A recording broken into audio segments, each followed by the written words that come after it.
Hey everybody, Ryan here. Alright, so, my throat's still bugging me, but it's not as bad as yesterday, so I should sound hopefully better than I did yesterday. Alright, other than that, let's get started with today's games. I'm cutting out the 3 stars because honestly, I'm just sick and tired of seeing the 3 stars of the game because honestly, they're not very accurate in my opinion, but that's just my opinion. Alright. Anyways, let's get started with, if you are a subscriber, hit that subscribe button, hit that notification bell to be notified when my new videos drop, which I should be getting 1, if not 2 done a day.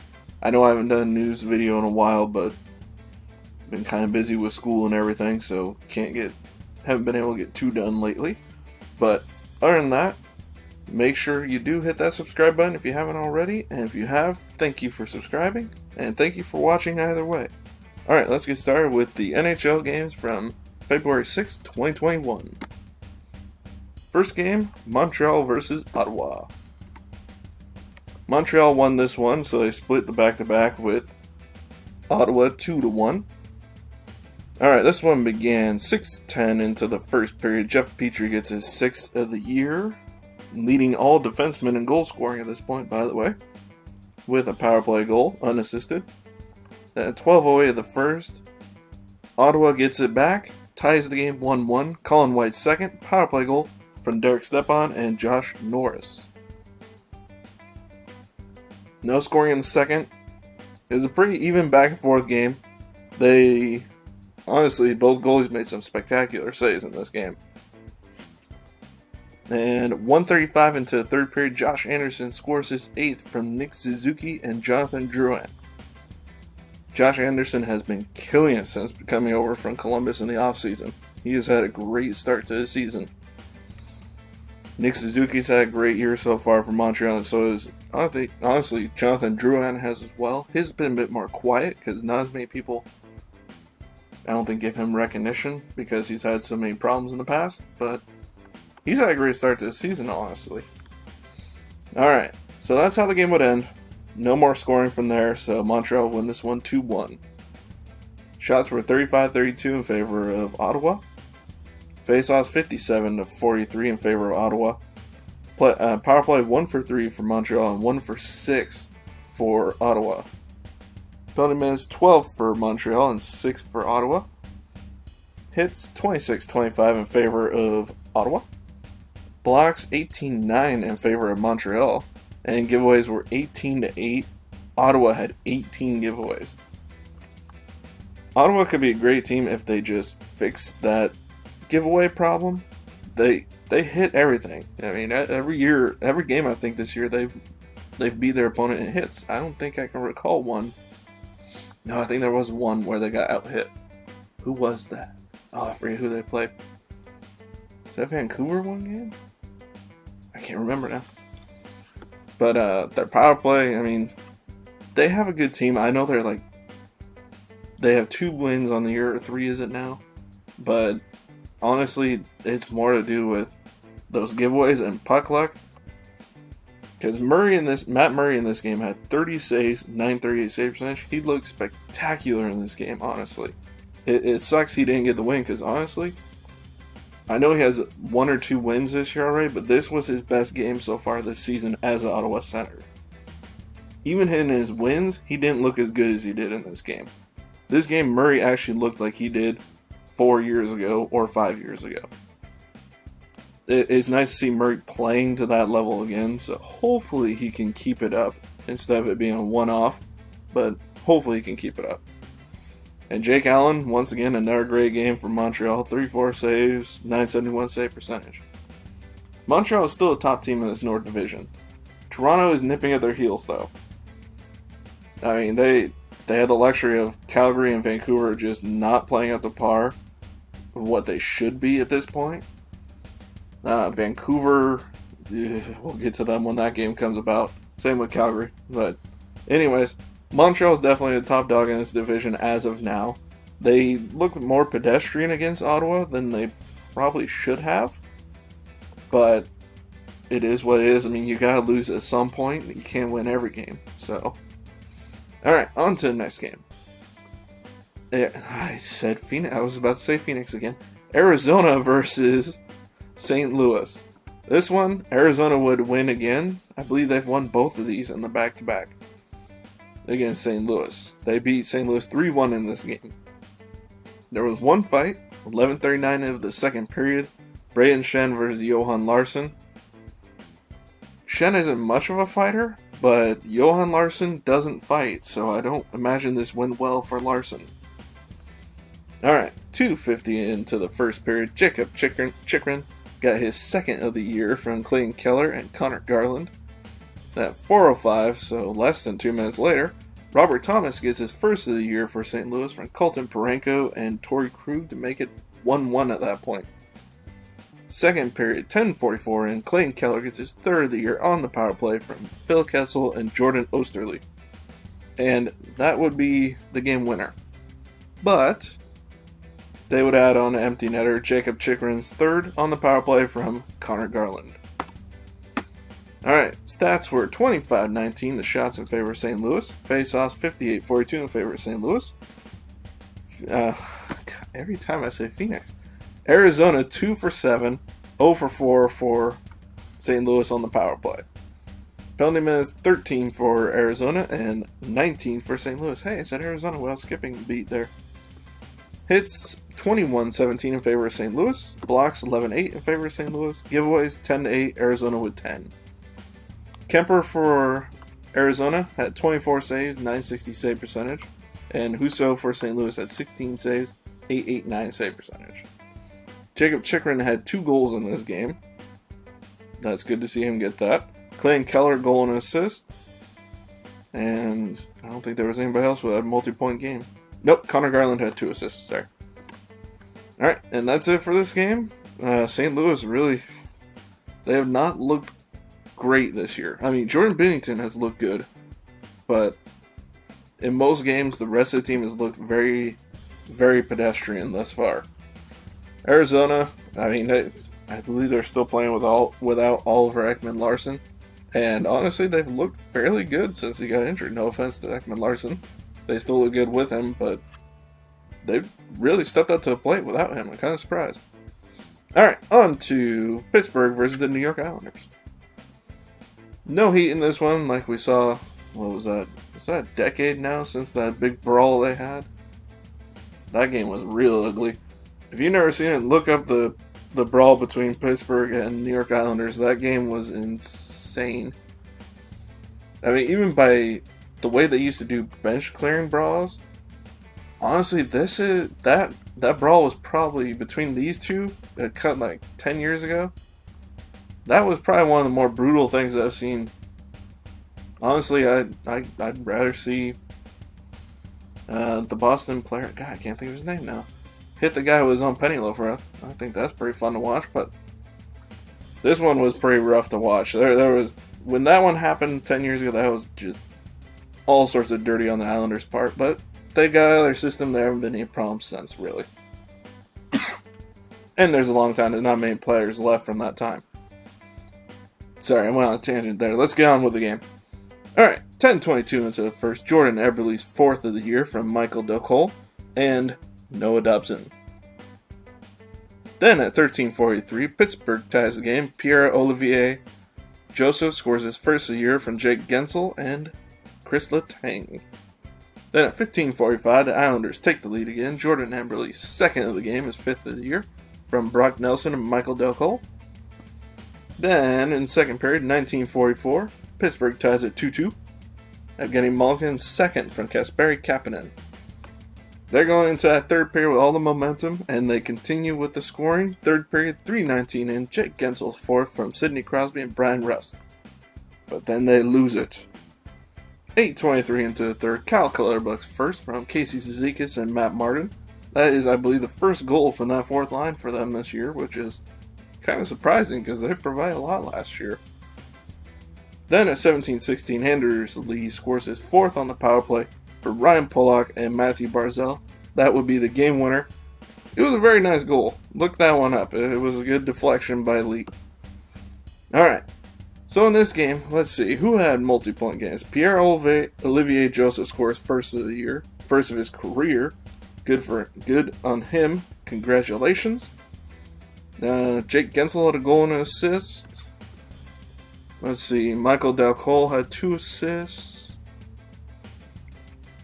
Mason Lee Barzell only had 1 point in this game. I'm kind of surprised. Yeah, and Eberle had 2 goals. Those are your only multi-point goal or multi-point games. Only 1 multi-goal game, but yeah. All right, shots on goal were 31-26 in favor of Pittsburgh. Face-offs 54-47 in favor of the Islanders. No power plays for Pittsburgh, and 1 for 1 on the power play for the Islanders. 4 penalty minutes for the Penguins and 2 for the Islanders. So that means they had offsetting penalties at 1 point. Hits were 29-20 in favor of Pittsburgh. Blocks 12 each. Giveaways 9-7. Pittsburgh with 9. Jerry had 22 saves for 846 save percentage for Pittsburgh in the loss.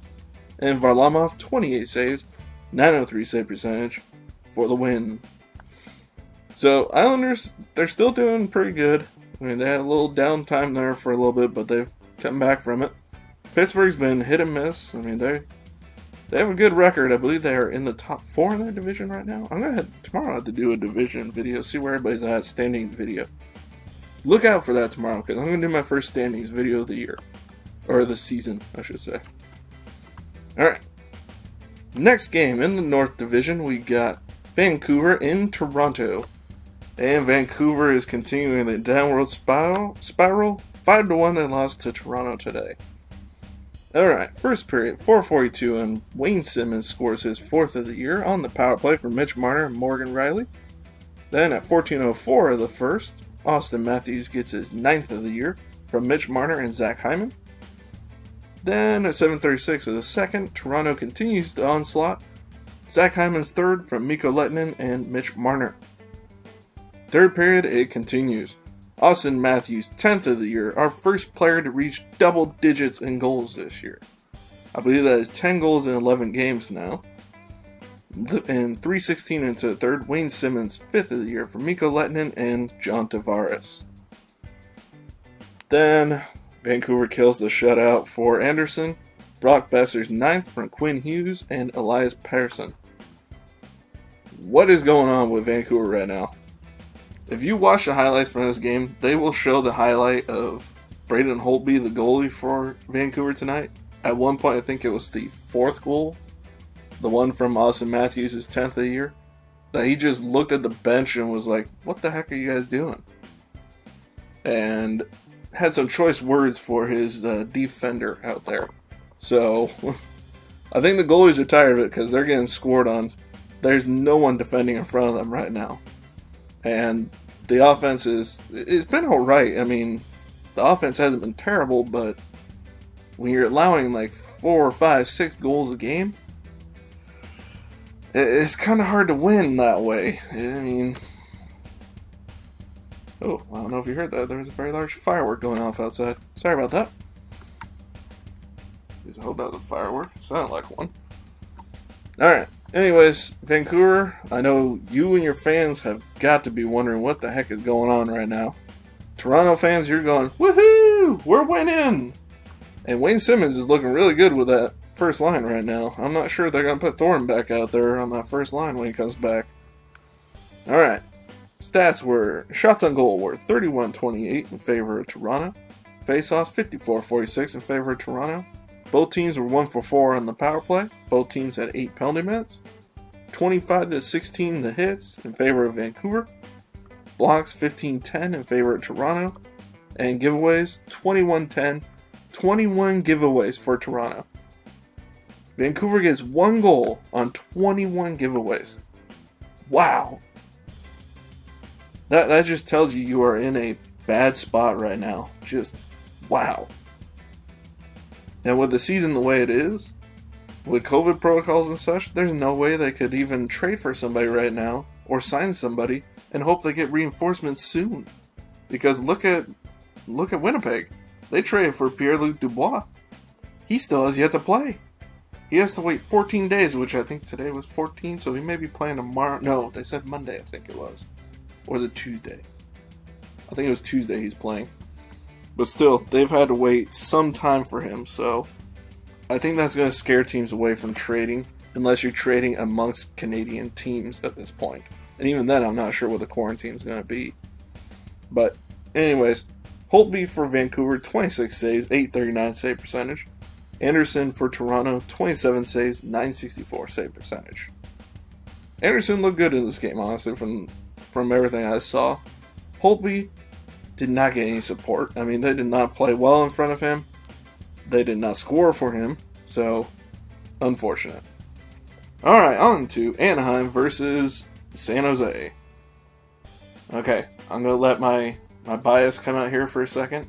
Yay, the Ducks won an overtime game. My God. It's amazing to see. Alright, back out of that. Yes, the Ducks are terrible when it comes to overtime / shootouts because they're just awful in those situations. So it's always nice when they actually win one in that situation. The downside is that's a team that's behind them. Come on, we need the lottery pick.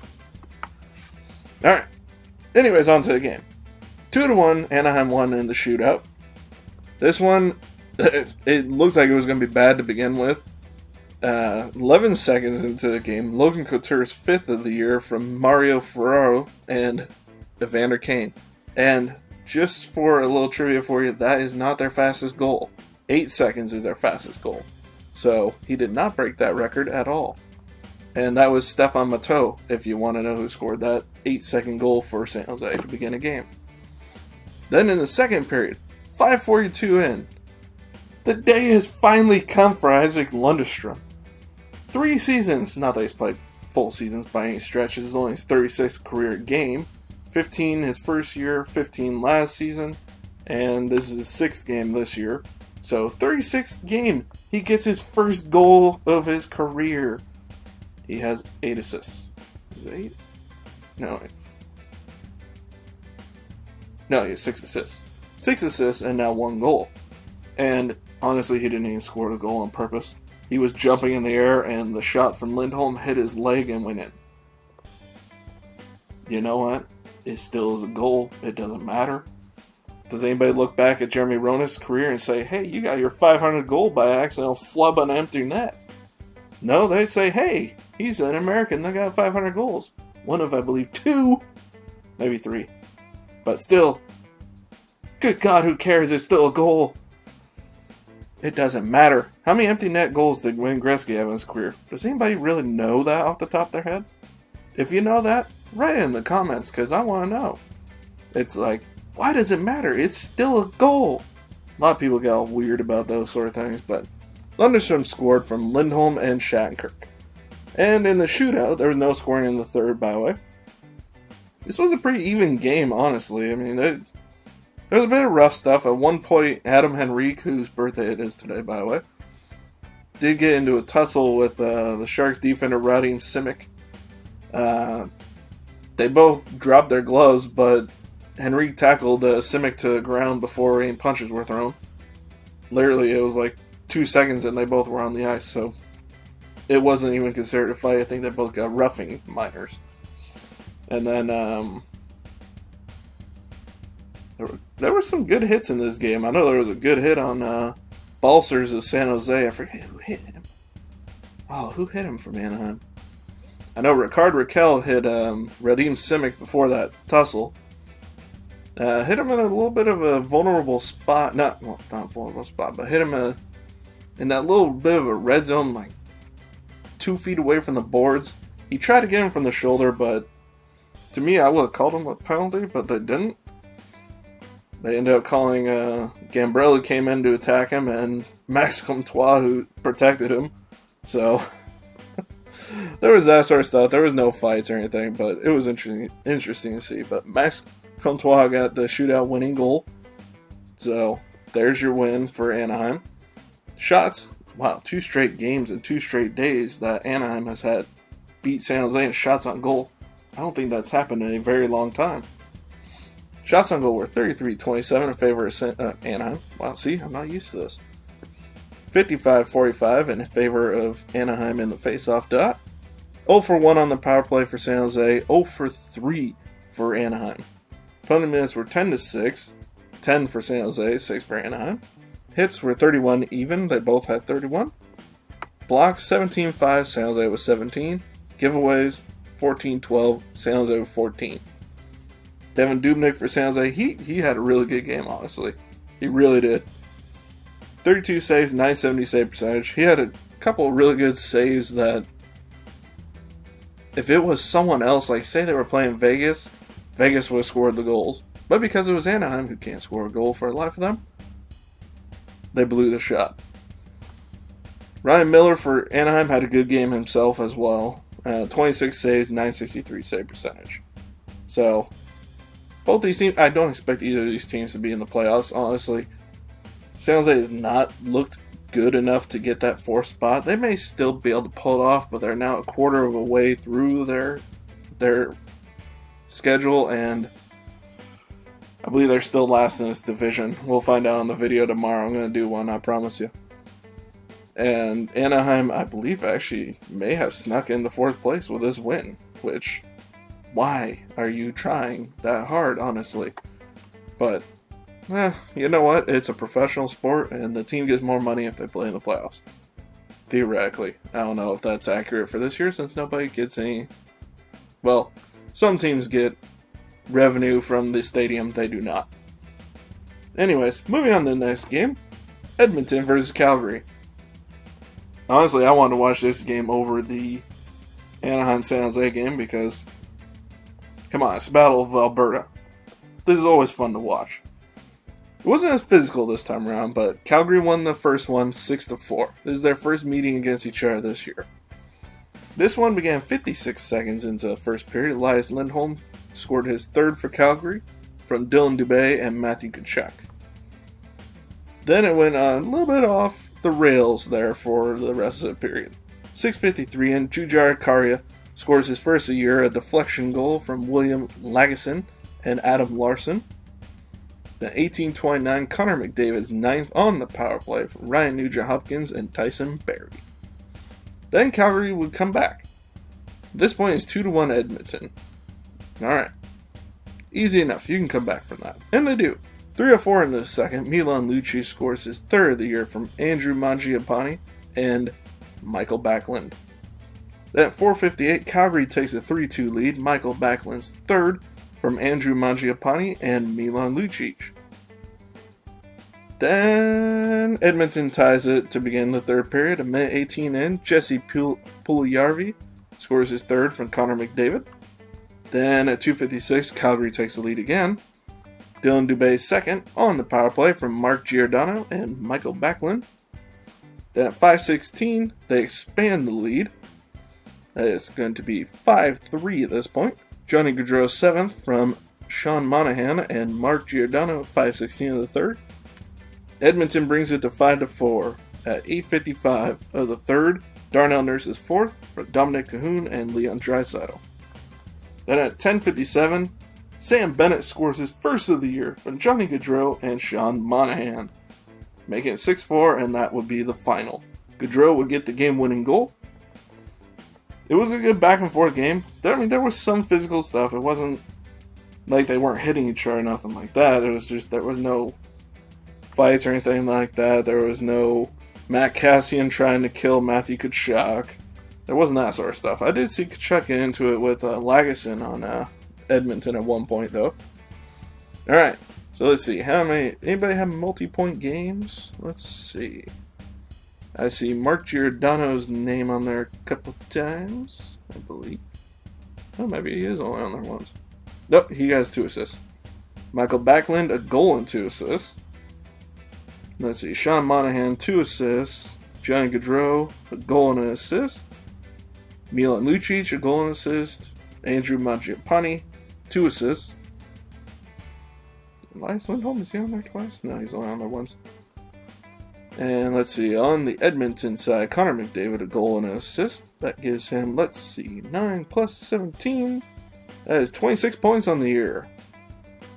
And let's see, that is it for them. No other multi-point guys. Alright, so that's all your multi-point games.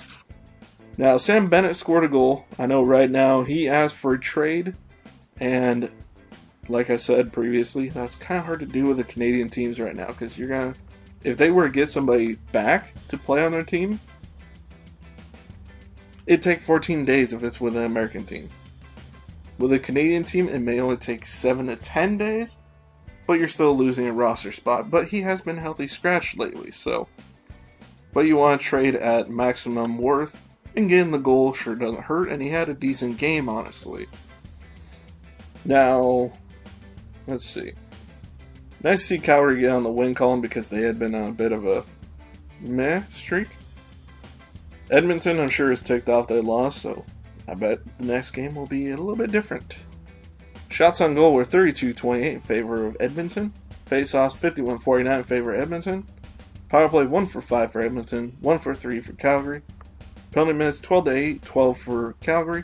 Hits 20-12, 20 in favor of Calgary, Blocks 18-9, 18 for Calgary, and giveaways were 11 each. Koskinen did not have a good game for Edmonton. 22 saves, 786 save percentage.